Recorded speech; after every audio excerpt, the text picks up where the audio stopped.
I'm Mark Gagan and you're listening to the Voice of Insurance podcast, produced in association with Advantage Go. Pick and choose your own best-of-breed insurtech and data providers with Advantage Go's ecosystem. Today's a first.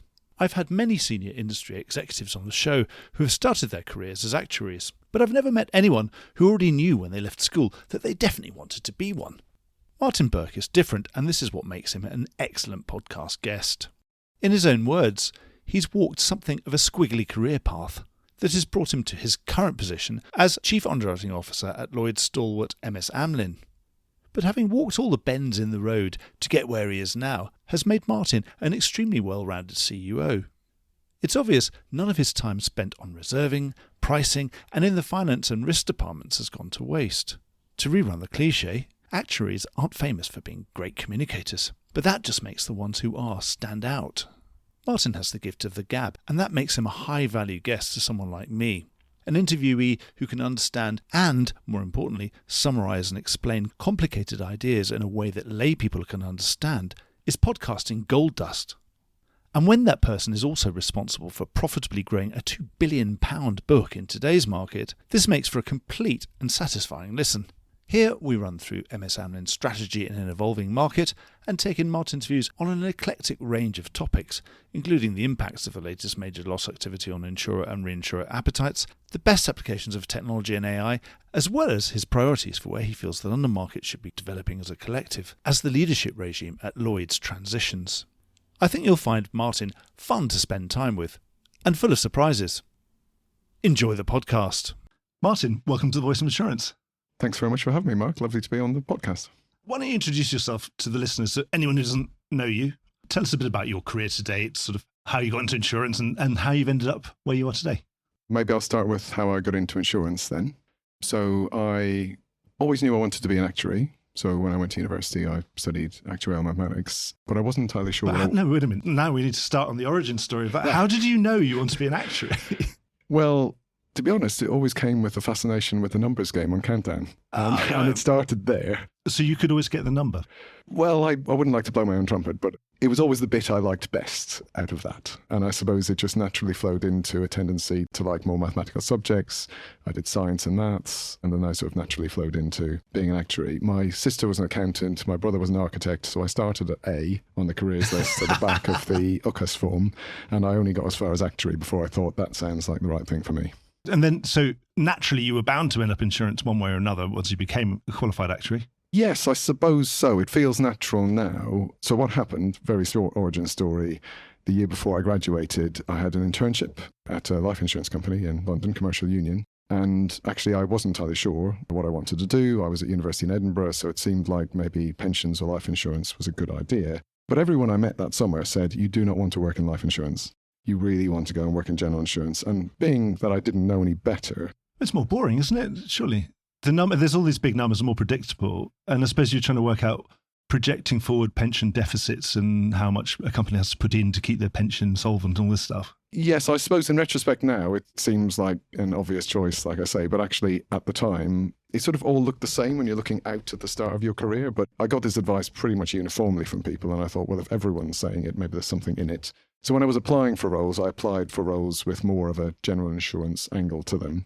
But I still needed a job, so I did apply for some life insurance roles as well. But in the end, I ended up getting a job working for a commercial union just next door to where we are today. Yeah. The building that's maybe shortly going to be coming down. And that was in the general insurance side of that business. How long did you stick around there? Yeah, so I was a trainee, and that sort of meant what it says, I suppose, on the tin. I was learning various things. I started working in their sort of UK actuarial team, doing reserving, so some of the sort of basic actuarial skills. I stayed for about 2.5 years before I realised maybe I wanted something more. Again, even at that point, wasn't entirely sure, but that's when I moved into a role at Wellington Underwriting in the Lloyd's market, and that was about the year 2000, and I haven't really looked back since. Lloyd's London market, that's the space I now realise I was lucky enough to join and get into that market. And yeah, so then Wellington was Catlin, and then how long was it before you got into Amlin? So I've only moved jobs twice. So the first one was to move from Commercial Union to Wellington, and then I was 6 years Wellington and then 6 years Catlin. So I stayed across that. At my time there, so I stuck with actuarial for quite a few years, and then by 2005 I moved into pricing, so another actuarial discipline, and then about a year after that, not because I didn't like pricing, but because an opportunity came up, I actually moved into finance. And so I was working in the finance team when the Wellington-Catlin merger happened. Stayed there for a few years through the Catlin integration phase and beyond, and then I moved into risk management, so all still within Catlin. That brings you up to about 2012. At that point, I essentially got a job working for MSI, so the Mitsui Sumitomo Syndicate at Lloyd's, as Chief Risk Officer. And I suppose, again, in the way things have worked out in my career, I'm really glad of the fact that at that point, having had a few years of experience, but with an actuarial background, it seemed to push me in that direction. And I really enjoyed working in risk because I'm a nosy individual by inclination. And I really enjoyed sort of getting involved in all the different parts of the business. And it was a small business then as well. It was a small syndicate in the market, had been around since about 2001, had gone through some remediation, so was in a bit of an upcycle of its own. And I was able to join at a really nice time for that business. And of course, you're the MS part rather than the Amlin part. So. Yes, yeah. Although that was 2012, fast forward to 2016, that's when the Amlin integration happened. And I remember at the time saying to a lot of people in my team, just to really push on and integrate yourself. It's a bit like promoting yourself in your mind first. You just have to go and integrate yourself into the new business and move on with what's happening. So I very quickly, even when I maybe wasn't even allowed to officially, I sort of started showing up in this building. So rather than the old building, and the risk team got together very quickly after that. 6 months in, post-acquisition, I then moved into a portfolio management role here. So that was working with the CUO, very much focused across all the entities of the group and concentrating on performance management. A lot of the analytics that actually sat across that, using the knowledge that you gain from doing all that analysis to actually step back and look holistically at the portfolio. So I suppose I was doing that for almost 7 years through quite a bit of change in the business. Laterally, I moved to focus just on the syndicate business. So in 2021, concentrating just on the MS Amlin syndicate. And then at the end of 2023, I had the invite from Andrew Carrier, our CEO, to actually move across into the CUO remit. So I've been doing that for a little while now and just been really enjoying it all the way along. I've seen a lot in the business and how it's changed. And in some way, you sort of start to link yourself into the prospects of the business, I suppose. But it's been really pleasing to move into a role where, I'm now responsible for the P&L, but I've been responsible for constructive criticism of the P&L for quite a while. So it's actually good to wear a different hat and to take a different level of responsibility for this. Yes, I think that's pretty good training to have to calculate all the different parts of that P&L. You're looking at the risk that you're taking on, you're looking at the reserving after you've taken that risk on and had losses. You're also looking at pricing as well, which is obviously the closest to underwriting. It's fascinating. So you're a very well-rounded individual. And also it's interesting that you've been taken over and you've done the taking over, but essentially it sounds like the process is very similar. Yes, you have to go and assimilate with a new bunch of people and you've got to accept it and just crack on with it and see the opportunities. Yeah, I expect in everyone's career that has to happen at least once. It's happened to me. Well, actually, to be fair, I was partial to 2 mergers while I was at Commercial Union because that became CGU and then Aviva. But those were maybe much earlier on. But yeah, it's definitely going to happen multiple times in people's career. The way I've described my career now, again, just retrospectively looking backwards, is I'm definitely ascribing to having a squiggly career because things can move in different directions at different times. But I've had great opportunities. I've had some sponsorship along the way, and it's really helped to generate some great options at different points in my career. I suppose my actuarial roots are still there. But whenever I'm talking to other actuaries in our business, what I say to them is actually it's the optionality that it gives you in your career and what you can do with it. But it don't want to be too heavy, but it doesn't define you, but it does give you a great skill set that you can build upon. Well, certainly, yes. I think there are lots of top people in the industry who have had that actuarial background and it does set them apart. You can't replicate that. There are plenty of the CEOs that haven't had that background, but plenty that have. And it's a hell of a skill to bring, isn't it? I mean, it's something you can't suddenly just make it up. That's true. But I would say the years I spent in risk management were really also formative for me. I suppose that what I have thought of before, people think of career paths. I think of a career path as maybe like, a very straight Roman road. But actually quite often you can veer off the road because you have to experiment and try different things. And for me, I suppose at least 2 parts of my career where I felt fully aligned was actually when I was a reserving actuary all those years ago, but also more recently when I've been doing the portfolio management role and now this CUO role, I really realised that I want to be involved in the story of the business. That's the critical thing. And those many years ago, part of the value that I felt I brought then, and actually why I got a job in finance as a result, was because I did understand the business and how it worked from having been in the engine room. So I suppose I'm still there now, but it's just from a slightly different vantage point. But it's a great place to be. I suppose the other thing that's always differentiated actuaries who have ended up with a really diverse career and obviously end up running companies, for example, and having, C in their job title, has been that they're good communicators. Whereas, of course, there's the great cliche of there's all those actuarial jokes, et cetera, running around our industry. Yeah. And to a certain extent, some of those stereotypes are reasonably true for probably the people who are never going to leave the actuarial side of things. And you're not one of those. And it's always great from my perspective when I meet an actuary who's really good at communicating, because it really helps, and they're really good at helping explain some of those slightly complicated ideas that are behind their thinking. Obviously, there are a lot of actuaries who are less good at that. And that's where you can really differentiate yourself. Yeah, and just on the current role, if I talk about that, I do spend a lot of time actually communicating now, and it really has become part of the course. But that's from talking to the entire underwriting team. We get together every month. There's a transparent clarity I like to bring to that communication to underwriting teams, but then also communicating all different levels of the organisation. And I suppose that doesn't descend on you overnight, but it is about being able to tie in with different audiences. And again, I've been lucky to have those opportunities to learn along the way. I wouldn't say I've perfected it, because there's always more that I can learn from that going forward, but it's all amounted to a great opportunity in what is now a fantastic business. Of course, you're already proving you're a great communicator because you're on the podcast. So thank you. We're up to date. MS Amlin, where are we at now? It's been an interesting story. Obviously, it's been a lot of change, reorganisation, re-underwriting, come through all that process, and now everything's back on the front foot again. Give us a bit of an update on where we are now, today, in 2025. Yeah, the state of the nation of the business, I suppose, is that today the syndicate business is just under 500 people or so. We have grown our book in the last few years from 2021 to 2024. In 2024, we will get to about £2 billion of premium that we've written. I would just say that's in old money, so accountants might see it slightly differently. But in underwriting old money, it's about £2 billion. So I'm going to stick to that. And we're really benefiting from a strong 2023, which felt like a real watershed moment for the business. It was a landmark result we had at the time. Profitability over £250 million. Our net combined ratio was 86.6, and it hadn't been at that level for quite a while. Yeah. In 2024, we're really maintaining that momentum. Can't talk about any numbers just yet because we're slightly in that interregnum period where things are being put together. But the momentum is strong going into 2024, and that's really pleasing to see, because fundamentally what we're trying to build is a sustainable track record in terms of the performance of the business. And for 2023, 2024, that's definitely coming together, but the track record needs to continue, and that is clearly what we're focused on, which is why it's full-time capacity looking at what we're doing in 2025. So would it be fair to say that you've kind of retrenched the things that you're really good at, and then you know that you can sustainably be good at? Do you think you can make a return over the cycle in those classes of business that you think you're expert enough or important enough in those classes that you'll be able to have an edge and make a return over the cycle? Is that the strategy? Would it be to go deeper into those things? Perhaps the criticism of what happened at MS Amlin before was that it went quite broad and a bit shallow, and now you've retrenched to your core.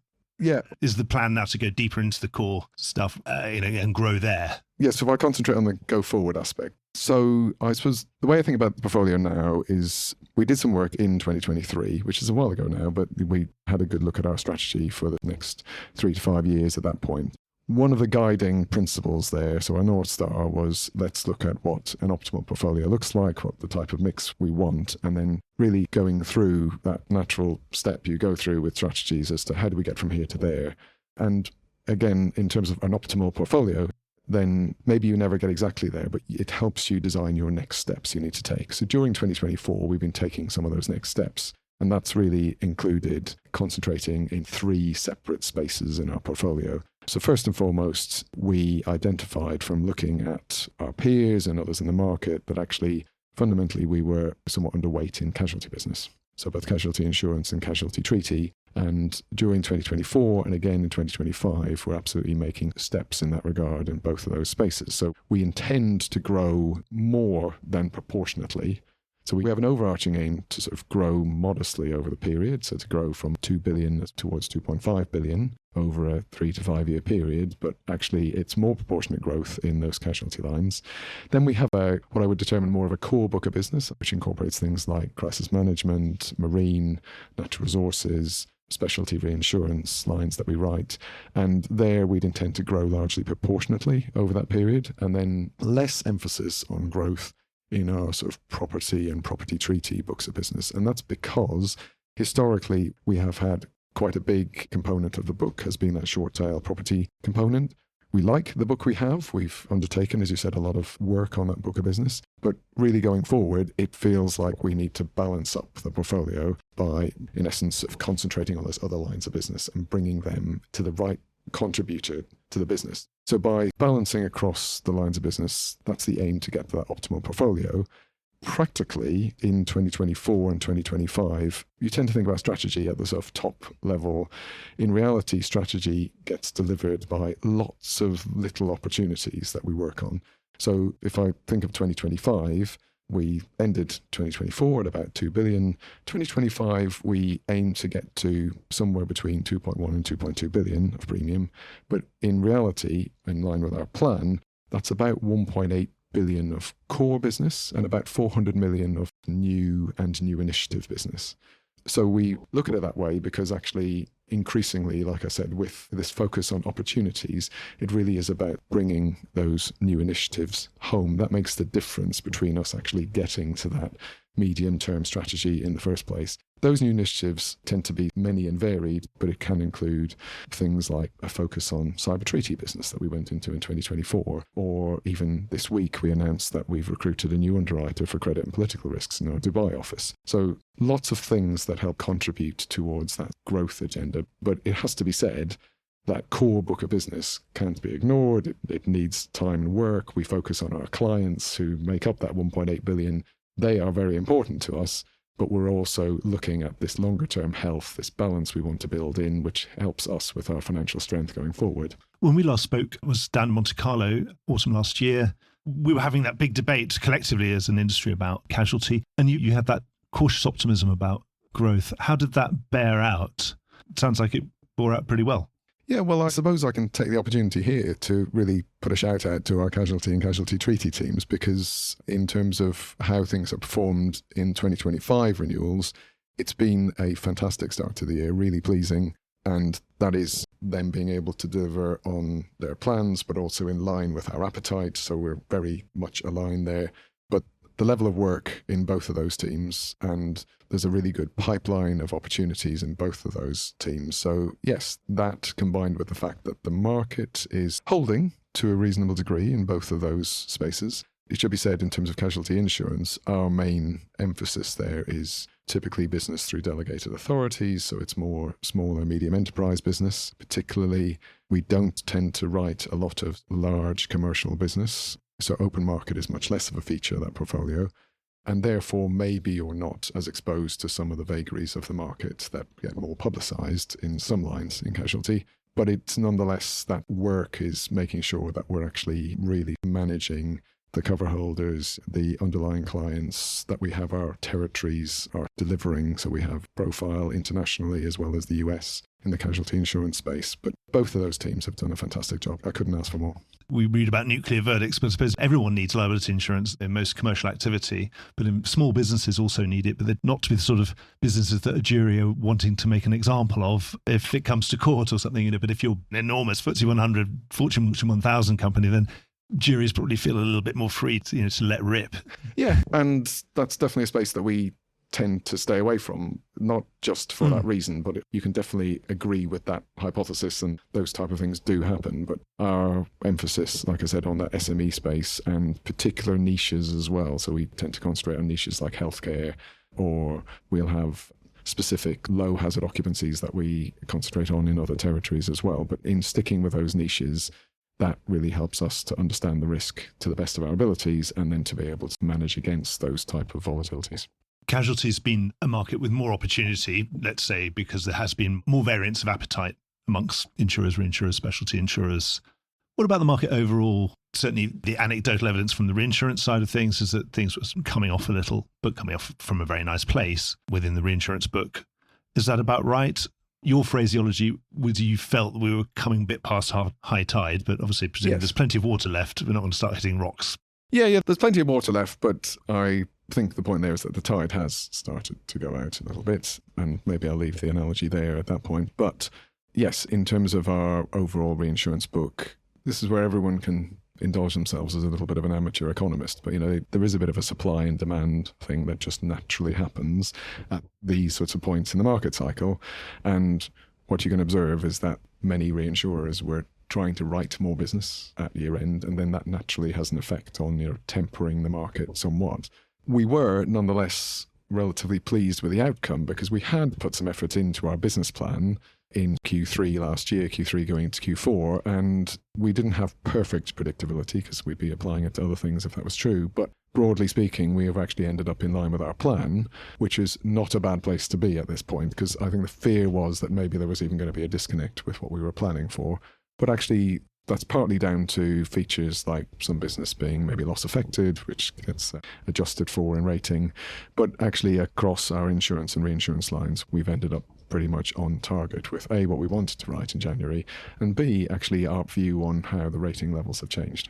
You're talking about loss affected things, obviously now more recently anecdotal. Obviously, since we spoke, we had Hurricane Milton, which didn't seem to be anecdotally have affected the 1/1s that much, although it kind of accelerated any softening. Now we've had the LA wildfires. Is anything readout coming from that, do you think, that might temper some of this tide turning? It's maybe just a little bit early to tell yet. We're starting to see some numbers come through. Yeah, it's interesting. There's some numbers coming through. There's a whole range of market loss estimates attached to the wildfires.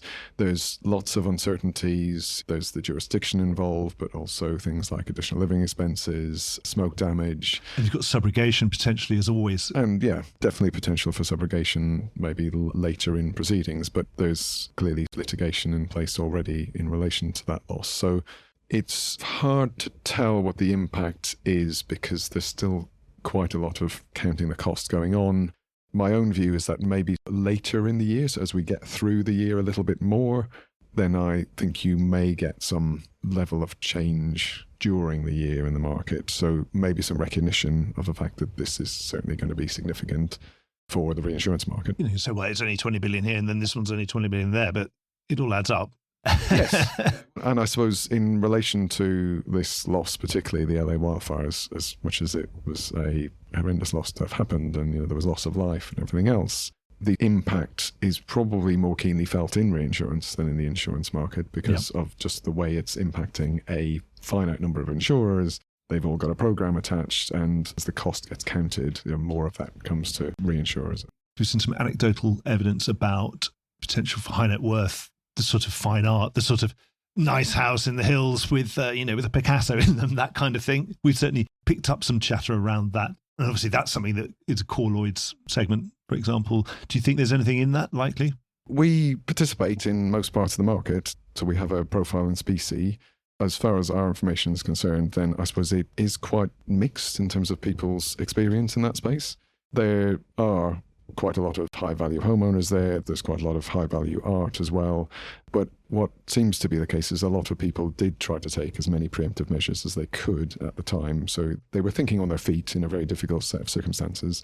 And a lot of clients appear to have acted with the intent of trying to protect the assets. So that will be another uncertainty that emerges over coming months. But so far on specie particularly, I would say that's probably where most of the uncertainty sits because one or two high-value items can make a big difference on that. But that sort of element of the loss so far looks like it's relatively controlled because those are high-value assets and they're looked after very carefully. If I owned a Picasso and heard there was a wildfire coming up, I'd probably make sure I got someone to take it away. Yes, yeah.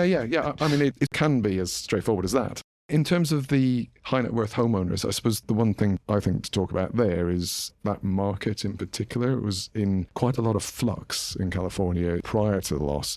There's been quite a lot of changes, some insurers who've been trying to reduce their share of that market, yes. And then quite a lot more business being picked up by the California Fair Plan. So there's an awful lot of hand gestures of things going up, things going down. So quite a lot of changes there. And in reality, coming out of this loss, I think that still leaves a big question mark on how can this market be best served? What can we do as an industry to try to put some structures in place to be able to both offer people cover, but also help to promote this attitude of actually trying to help manage the risk, because there is risk living in these areas. In retrospect, these things always look more obvious than they appear prospectively, but there's something I think we can do as an industry to try to help put a better structure in place. It's certainly an interesting number, and Howard and Ree reports came out very recently, $6 billion of mitigation, loss mitigation. I presume this is kind of fire breaks or redesigning streets or saying cut down that tree or don't put a pile of logs next to your house. That $6 billion of that would have produced a $75 billion return. I don't know how they managed to work that out. But again, so you can see that loss prevention is so often better than cure. And if the insurance industry is helping to give credit for those who are spending that kind of money on mitigation, then it could be the start of a virtuous circle and something where we can have a broader conversation with obviously people who are making public policy and all sorts of other things. But I suppose now is a good time to have that conversation because it's properly on the agenda.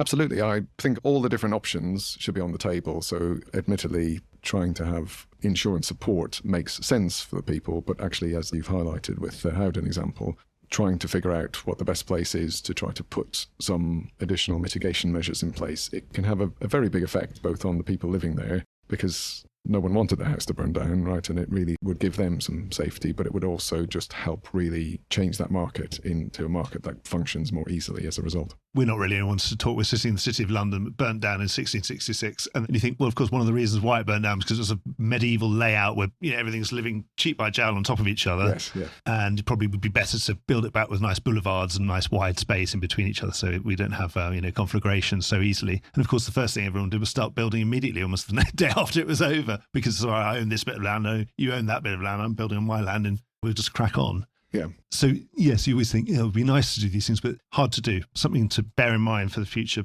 To summarise that, you say it's a bit too early, really, to say how bad it's going to be. And sometimes when you have an outlier, is that the thing that tends to change the market? Something that suddenly produces a sort of salutary tale for everybody else to say, goodness me, that could have been us. We probably need to be more cautious. Is that the way that the market moves? Almost the psychology of it? Something genuinely unexpected happens, or if everybody comes in within the sort of numbers everyone was expecting, and everyone said, well, it's business as usual, we probably got it right, so that's okay, therefore everything can carry on as it was before. Do you think in the psychology of the market, it needs something to be totally unexpected? Like New Orleans, it's got these flood barriers maintained by the Marines, and they're supposed to work, aren't they? And then it's only when they don't work that they think, oh, we didn't really model that. Yeah, I suppose it isn't just a case of the modelling maybe, but I think it does depend. As you said, it's a point of psychology as to the impact of the event and just how many questions that makes people ask. As I said, I've been in the market for a while now, but I've been through World Trade Center, I've been through Katrina, Rita, Wilma that you were referring to with the levees in New Orleans. And in both of those cases, there was definitely just a wholesale level of recognition that maybe the risk we thought was at a level is actually now at a completely different level. And that's when the market shifts. In relation to this loss, I suppose what I'm saying is that maybe things still need to work their way through, but the industry itself is in a much better capitalized position than it's probably ever been for the longest of times. So although there's likely to be some sort of recognition, I think, as we go through the year, I don't think we're talking about anything in the same space as WTC. Or I suppose wildfire's already been on the radar from 6-7 years ago. That it's not as if this is the first wildfire we've had in that region. It's definitely true. I forget how many of the top 20 wildfires have been in the last 10 years, but I think it's quite a few of them now. Yes. Let's talk about the market in general. I was walking past Lloyd's to come here. Lloyd's in a bit of flux itself. It's quite rare that you get a chairman and a CEO transition happening at the same time. They tend to be sort of staggered. So we're going to get those at some point this year, one presumes. So when a new CEO, new chairman comes in, they tend to do the rounds, and then you might be asking for a nice lunch or something, one hopes, or sit by the fireside or whatever, canvassing you for how you're feeling and what you would like, anything you think needs to be changed. What should be my top priority? Then they're going on a kind of listening tour. What would you be saying to them? What would be your top priorities for that new regime? Yeah, that's flattering to have a chance to answer that question. And maybe if in time the new CEO and chairman are listening to this, they can invite me along and we can replicate this conversation. One thing about podcasts is they have quite a long sell-by date for something that people could listen to them in about a year's time. So yes, if it isn't a year's time, then if you're listening. If you're listening, I'm here and ready. I suppose what I would say is that in the current climate, I feel like there's a huge priority of diversity and inclusion in the market. And I know the current leadership at Lloyd's has done a lot in this regard, but there's still a lot more to do. And you can see that in things like the Inclusive Futures campaign that Lloyd's launched not that long ago. MS Amlin are a signatory to that, and we've actually recruited an apprentice off the back of it, but that's for ethnically diverse individuals, trying to help them from the classroom into the workplace. And I feel that in the current climate that we're in, it's really something that I'd like Lloyd's to double down on and really keep putting a lot of emphasis behind, because there's a huge amount of influence that Lloyd's implement on the whole market, both the Lloyd's market but also the London market in this space. There's definitely further changes that could be made across the marketplace that would really enhance our ability to be representative of communities that we operate in. And I feel that's hugely important. We as a business have done a lot of work in this space, but it's something that you never perfect. It's a little bit like your underwriting strategy. You're always working on it. But some of the metrics we can look at as a business and say, well, we're quite proud of where we've been. 2020, we had 8% of women in senior leadership roles, and we've actually got to 36% now, which admittedly is not 50%. Or I think maybe even 51% of the population, that we're not fully there. But there was a target that was set for the market of 35, and we've reached that. But we have to keep pushing forward with that. We absolutely have got, both in terms of our employees that we've been asking to disclose more about their background so we can understand them more and we can actually do more for them. I feel that that's something that across the market, Lloyd's does do lots of things very well, just be clear, but one of the things they do well is they help to raise the bar for everyone. And the new CEO, the new chairperson of Lloyd's, I would like to see you raising the bar on this. Certainly more of the same, more continuation of what's been going on. And I suppose mathematically it's easier to get, you'll correct me if I'm wrong, but 14 more from 36 is a lot easier than 8 to 36, isn't it? 4.5 times to get to 36. Now you only have to add less than half. Getting to 50 has got to be easy now. It's just a little heave. You're trying to tempt me to be mathematical, aren't you? I suppose the closer you get to the population average, the more difficult it does actually get, I think, Mark. So I suppose because your available population from a starting point of being very far away from the population average. Because so it's quite easy to jump up, isn't it? I suppose, yeah. And I suppose if you're a country that never had any phones and then suddenly mobile phones have been invented, you don't have to bother laying loads of copper cable, which is expensive. Someone else can leapfrog us and go straight to 5G. Yes. Yeah. So you're saying once you're at 36, you can get quite comfortable there. And because you've got to find how to get the extra 14 is not that easy. Yes. Yeah, definitely. Maybe the best way to think of it is going onto that diet, right? You make progress to start with, but you have to keep the discipline up. And it's all about pipeline of people. So even recently, I've been invited into a conversation to discuss the pipeline of female talent in terms of senior underwriting roles. And depending on what information you look at, that maybe has reached a bit of a static position. So we need to think about the next 5 or 10 years. Like it's really trying to think about. I suppose it never ends, does it? Because even if you get to 50, if you then take your foot off the gas, then you'll be back at 36 before you know it. Maybe, yes, yeah. I suppose it's about switching into a different gear and just keeping that focus on how representative is my employee base. The benefits are just absolutely clear of having a more diverse workforce in the first place. As I heard someone say the other day, inclusion has to come first because that's the benefit to everyone, but there's absolutely a massive benefit for the way organizations think and act. We as an organization have been through a lot and we're in a really good place now. I would like us to be the very best prepared we can for the future. And that also depends on the talent base and the people out there in the market as well. Is that kind of diversity of thought, having interesting people around the table saying, have you thought about doing it this way? Yes. Rather than if they're all 5 public school boys, they're probably going to say exactly the same thing. Coming back to our strategy, it is about generating opportunities, and that really comes from looking at things from different perspectives as well. As much as being able to source some ideas, it's actually how you think about those ideas as well, and we've really seen benefit from that. What else might be on your wish list? For example, we've got the technological revamping of the market, the fundamental plumbing of the market to fully digitise that. Would you be asking them to crack on with that, and if they could produce a magic wand and make it work immediately? Well, we've clearly been on a path with that under the current leadership for the last few years. Yes, I was sort of taking that as a given that has to be one of the top priorities there. That plus, I also think it's a priority coming in to recognise a little bit what we talked about, where the market cycle is changing. And actually, Lloyd's does have a role to play. I think they've played a really positive role in the past in helping to manage the performance of the market. But the digitisation agenda really is something that can shift the market forward. It could enable lots of people's businesses to operate on a different level. Another example of where they can raise the bar, certainly, or really, I suppose, lower the bar for people to make it easier to transact. In that case, maybe they're lowering the bar. Certainly, whenever I talk to technologists, they're so impatient that once we get this done, we've got all the second order and third order things that follow from this. We've got them already out of the box. I mean, they're ready to go. Then we'll be able to get things moving really, really fast. But the frustration is obviously you've got to build the railway first before you can put the TGV running on it. That's definitely true. And in the meantime, I suppose there's quite a lot of potential opportunities in the sort of AI space, where there's a number of people, some of whom we work with, who are trying to make the current process and how you transact business easier through application of AI tools and those sorts of abilities. And we've done a number of things in that space, but it would actually help if the market as a whole moved forward and had a more common basis of transacting business. Yeah, it'd be nice to get immediately straight through once you pressed a couple of the right buttons, and you could have everything done, and all your compliance, and your reporting, and everything else. And underwriter workbench. And feeding back into your models. Where you can just look straight at your portfolio. I remember working with a colleague some years ago when I worked in risk, who was in investment risk management, and he couldn't understand why at the end of every day we didn't know where all our risks were. because that was the classic value at risk. I suppose if someone's working financial markets, other financial markets, the faster moving ones, yes. VAR, they need to know what's the position. Yeah. But in reality, there's only effort, willingness to get us there. We could get there. That is a possible future, and it is something that would be really good to aim for.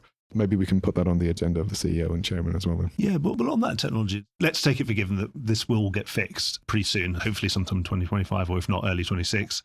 How far do you think some of the phenomena that have already begun can go? For example, what about automatic follow underwriting, that kind of thing? How do you look at that yourself? As a CEO with your sort of background, would I be putting words in my mouth and saying, well, you might quite like that?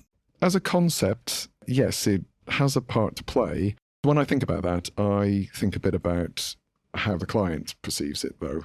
And that, to me, is the natural break on how much of that type of business you might see in the market, because clients do benefit from people in the underwriting process, from underwriters, the input. Something has to be led before it can be followed. Yes, yeah. I suppose the lead follow concept is definitely a thing, but even so, we don't always lead business, but we do have a lot of opportunity to talk to the brokers, to have some input into structuring products and what the answer might be for the client. And you will lose that if, say, you switch to a market where it's a huge follow part, or there's one leader and lots of people just in a pure follow capacity. I do think you lose something there. There's absolutely something to be said for brokered business of the type that we write, for there to be an ability to talk to several markets and to get a better conclusion. Yes, from a broking perspective, you need to have that alternative lead in your mind as well to know who might be able to take this on if something changes, as we know things change. Yeah. As you're planning, you think, in 3 or 4 years' time, I've got the feeling that these people are not going to be leading this business. I don't know why. I've got a feeling in my bones, but at least I know I've got a very strong slip of people who know this business very well who could take it over. Yes, like you say, that is a sort of reassuring factor to clients and brokers that they have got other people on the slip who can pick things up as needed. Having said that, I would come back to my starting point that it does have a place in the market. Many years ago, these days I seem to be a collection of my previous experiences, I suppose, but many years ago I went to a presentation by Clayton Christensen, who I think is famous for his book, The Innovator's Dilemma, but it's all about disruption in markets. Yeah. And I remember him giving a presentation, and this may not come across well on the podcast, but there's basically a curve. So if you think of a curve going from bottom left to top right, and this idea of disruption in markets is that disruption always comes from the bottom end of a market, the simpler type of products, and then it starts to move up to more complicated products. And I suppose, in essence, there's going to be some of that in our market, right? Some elements of our product work like that. But it really depends, because we write 40 plus lines of business. We write business through delegated. We write open market. We write reinsurance. There's elements of our book of business which are quite far away from being disrupted in that sense. And then there's elements which actually, rather than disrupted, will just benefit how we run a lot of our delegated authorities, for example, by actually having some really good technical infrastructure behind those relationships. That just helps us transact that business better. It helps us deliver a better service to the cover holder and therefore to the client. So there are ultimately positives out of all of this. I don't see it as a threat to the business. I see it as a really good opportunity. I suppose, like with delegated, if you've got real time, you can look through into anything which has Amlin paper behind it, MS Amlin paper. Yeah. It can only be beneficial. You can also be helping them underwrite their own book as well, which, they're getting added value out of you saying, have you spotted this thing? Oh, yeah. No, you're really getting into fantasy land of the ideal is where you're able to play things back directly down the chain to people to say, in our view, we've noticed this. It's a bit like Lloyd's with their view can see the whole market, and sometimes there's things that they can observe, they play back in their market messages. We can do something similar in terms of what we can play back to a number of our clients, and that's a real value add we can give. You're going to need that technology to be there, otherwise we'll never know. Otherwise, if we're stuck with bordereaux, we're waiting for sort of 3-month historical view of what was done, and also an imperfect view because it might just have the name of an insured on it and a limit. Yes. It doesn't give you any information anyway, other than it's got a premium and a limit. Over recent years, probably quite a few years now, there's been some step up in the straightforward level of quality of those things. But timing-wise, there's absolutely still a variety of timescales as to how often you get your information, how forward-looking it is. And that's something which a better technology ecosystem for the market would absolutely enable that. Like I said before, I suppose some of the things we're doing is working with partners ourselves in order to be able to benefit from some of the technology that they have so that we can speed that flow of information up. We tend to do it that way, not uniquely that way, but we tend to do it that way because actually that's quicker for us to implement if we're working with a third party who actually has got a good solution in place. And mainly we're just looking at our interaction with them rather than trying to plumb something in. It's when you get to infrastructure plumbing that it can become a lot more difficult and it's a lot slower process. But do you think we'll get big expense savings? The last time I had John Hill speak on this, he said you get the expense saving because it allows you to do twice as much. It still costs you the same nominal amount. Whenever you replace one IT system with another, it still costs you 200 million a year to maintain it or whatever it is. But it may enable you to do twice as much or 3 times as much with the same amount of resource. I suppose there is something like that potentially in evidence. I suppose when you were talking, I was thinking about things like the benefit of moving to the cloud. So benefit of moving software and technology to the cloud is fantastic, but what you find yourself doing is you find yourself doing twice as much analysis because you can. And yes, you don't save any money, but you're adding tons more value. Yeah, so it's twice as much because you can, but it's because it's driven by a need to really understand the risk more deeply. So there are all sorts of benefits to that. And it's something that just wasn't possible before. And you're never going to go back, are you? So, I really want to put it all in a big server in the basement. No, I imagine it would be difficult to argue that you sort of take stuff off the cloud and, like you say, you'd start arguing for more on-premises servers to house all this. You mentioned about AI. Yes, where do you think the best use cases are?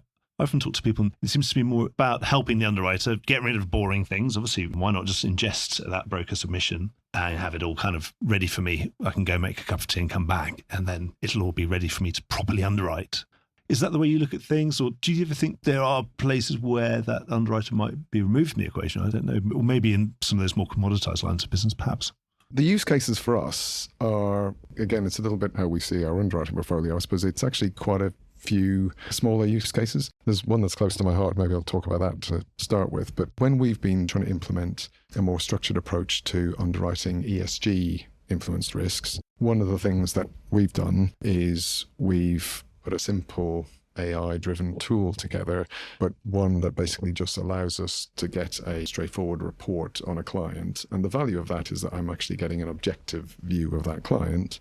That's not to say that placement information doesn't tell you a lot about the client, but actually just looking for sources of information yourself to tell you about the background of that client. Have they been involved in litigation? What sort of issues have they had in terms of their finances? These are all things you need to think about when you're trying to assess the ESG quality or a client through a sustainability lens. And that's been a tool that hasn't taken a lot to implement, and I can literally get a report back in less than 10 minutes on any company. It's the very example of trying to get information to enhance the decision-making process, because in the ESG space, we implemented some underwriting guidelines in 2023, and maybe to everyone who's a casual observer of that, you think, oh, you've got guidelines, that's great, so everything just fits in the tram lines that you've got. But in the ESG space, that is absolutely not true, because it is all about lots of grey areas, and you have to really think about what you're doing and why you're doing it. So to me, being able to get an objective source of information to help support the decision-making process that my underwriters have to take, and things when they come through to me as a referral, because they often do in that space, has been really useful. to our ability to transact business. You might be able to then automate some of that, refine those rules so that there are less referrals. Well, maybe. I suppose, to be fair, in this particular tool, there's a little scoring box, but I haven't yet gone to the point where I just look at the score. I tend to read the 3-page report instead, because a score out of 1 is just maybe an oversimplification of what is usually a complex situation. So we've got that tool. We've been doing things for a while in our claims space. So we have a bionic claims triaging tool, which is really useful to the team and really help them, again, to concentrate on higher value claims activities. We have a claims proposition that has a focus on transparency, responsiveness, understanding the claim, being solution driven and technically excellent. You want that team and those people to really concentrate on the service we offer clients, which has to be at that more difficult to manage end of the spectrum rather than smaller claims where you can triage those down quite quickly. So it's kind of like, I've only got half an hour left in the day before I go home. Which one shall I do out of these 20 on my list? And the AI is helping, saying, this is way the most important use of your time right now, because this needs to be dealing with right now, and this could be quite big. This needs instructing or whatever. There's something needs to happen now. Yes. So the last thing I would say is that in the underwriting, we've been partnering with a third party, a little bit like I described before, was one of the ways we like to try to implement some of these things, but a third party, which is essentially has helped us to put an algorithm in place so that we can filter the type of risk we like to see in certain classes that passes through their business. So basically, that has allowed us to simplify the underwriting process, and for a small proportion of our business, but it's something that we would like to grow over time. So that's another triaging for the underwriter to say, right, I want to do some underwriting. Which is the most beneficial one, the one that will add the most value to the most people? Yes, I suppose in essence, it's saying take a particular class of business and think of your strategy and appetite. What describes the characteristics and the risks that you like to see? So it challenges people because you have to put things down on paper. You can't be opportunistic down on paper or into a model. You have to actually start putting it into black and white of these are the types of risks I like and why, these line sizes, this is what I would write. But once you put it together, you can actually apply it to risks coming in, and that can really help you as a filtering mechanism to get to those key risks that fit your appetite. And so you can match things up and say, right, I'm actually happy with the end result because I'm getting what I want. And in Burke, you can get an answer really quickly as well, which they're going to love. Yes, definitely. What about for a CUO? If you're the ultimate Blofeld, don't you want to have a big screen where you can just all these buttons and knobs and things to dial and press and say, right, I'm going to change our appetite in political risk over here, and then I'll dial up in wildfire over in LA now the prices are going up? Yes, yeah, well, back to what we talked about earlier. Ideally, you'd be able to do that on a daily basis, maybe. And they have an assistant saying, Martin, have you seen this? Have you seen what's going on? Or little Martin? I suppose in essence, that is the job, but it doesn't happen in a big Blofeld chair, and I don't have this monumental screen. I have a couple of screens on my desk. But there are things I come in and look at every day. We have somewhat of an underwriter workbench, so I can check the things that are most important. Would I like to be able to do that more frequently? Absolutely. Maybe that means I change my mind more often or we make changes more frequently. But I've seen research that's been done before in terms of responsiveness in managing your portfolio is just one of the really key things. I'm not saying you don't have to be right in your decision making. Being right would be good as well. But again, a lot of decisions... I suppose at least you're a reserving actuary. You can see what goes wrong is when things change, you make all these assumptions and then you haven't necessarily been paying attention enough to the reality. And then a lot of small changes have happened. Yes. And they aggregate into very big numbers, suddenly becomes 100 million before you know it. And you think, is that really literally because cars, their bumpers, fenders cost more to fix than they used to? And you think, well, probably it is, but it's something I should have noticed. Or the car fender is now sort of, just an inbuilt part of a carbon fibre body and you have to replace the whole thing as soon as you get it. In the 1970s, you just bolt a new one on and Bob's your uncle. Yes, yeah. But the ideal scenario is relentlessly looking at that portfolio. If you want to get to the concept of an optimal portfolio, it just means that you can't rest and you have to keep looking at that. And any tools that we can implement, piecemeal or otherwise, that just help to do that on parts of our portfolio or large parts of our portfolio, that's something that we're always looking at. And we've been able to make some progress on, and we definitely will continue. Just having that data and then that ability to see, I don't know, why is this broken arm 20% more than others? Is this the start of some new trend? Let's have a debate about this, or is it just a weird one? Yeah, so it's to try to get to that decision point as quickly as you can. I think we've come to the end of my long list of different things that I wanted to talk about, and we've added loads of others sort of in response to things that you've said, Martin. I really enjoyed my conversation with you. Is there anything we want to add that we haven't said, that we've glossed over? There's one thing I would add, if you're giving me the open mic opportunity, literally, and that's to just say, when I'm talking about 2025 and how we're making steps forward in our strategy, I talked about a casualty treaty team. I would also like to emphasize the fact that actually this year we have a word of the year, and that's partnerships. And that fits in lots of different places. But a really important element of that is the partnerships that we're growing within our MS and AD group. So we have this enormous set of group companies. We've been doing various bits and pieces, but we're really bringing it together. We had a press release only the other week on the partnerships team that we've set up. And that's to give it a personality and a space to operate in, a real identity. But we've been working with our colleagues in the US, in Asia, and more recently, and most importantly, so I'm really glad you gave me this opportunity, we set up a dual stamp capacity with our MSRG UK colleagues who are sitting not far from where we are now. And all of that just helps to signify that as a group, and I've been here for a while, we actually have got these superpowers that are now starting to come to the fore. And that's part of why I'm so excited about this job and our business and our prospects going forward, because not only have we got partnerships that we're building with clients and we're sort of looking at them and working on broadening things out with them, but we've really been able to make some progress on building out those partnerships inside our group, which means we're coming up with new ways of distributing our product, new ways of accessing those clients and actually bringing that business into the London market. You're right. It's one of the most exciting things about this data technological revolution would be because conglomerates have existed and global insurance companies have existed for a long time now, but then often they are just a group of companies owned by a large holding company somewhere. And sometimes, there's 50 different balance sheets all over the world. They're a large and resilient organization, but do any of those bits actually know what the other bits are doing? Not really. And now, I suppose if you can really make that start to work, then you can see some very powerful synergies, can't you? If you've got these fantastic specialty products, but are not being distributed everywhere, they could be distributed by some of your retail colleagues all over the world. And so, if you want to do K&R or you want to do slightly high-end this or the other, then did you know that we do this in London and we can now distribute that here with some of your expertise? That could be very powerful.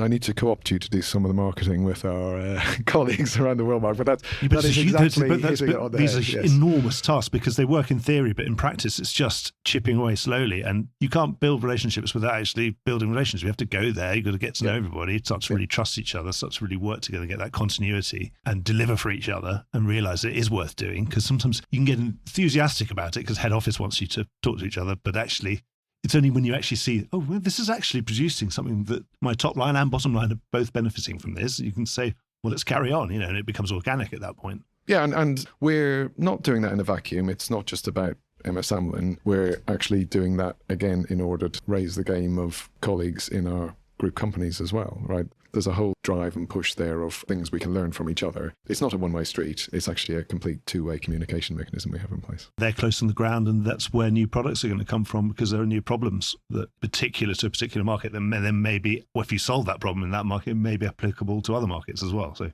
that'll be a long process, and that's genuinely global. So I wish you all the best with that. Well, thank you so much. I've really, really enjoyed our chat. Thanks very much, Mark. Really great to be on. Thank you. Well, I hope you enjoyed today's episode. If you did, don't forget to subscribe or leave a like or a review or recommendation on whatever podcast platform you used to access this programme. These really help get the word out.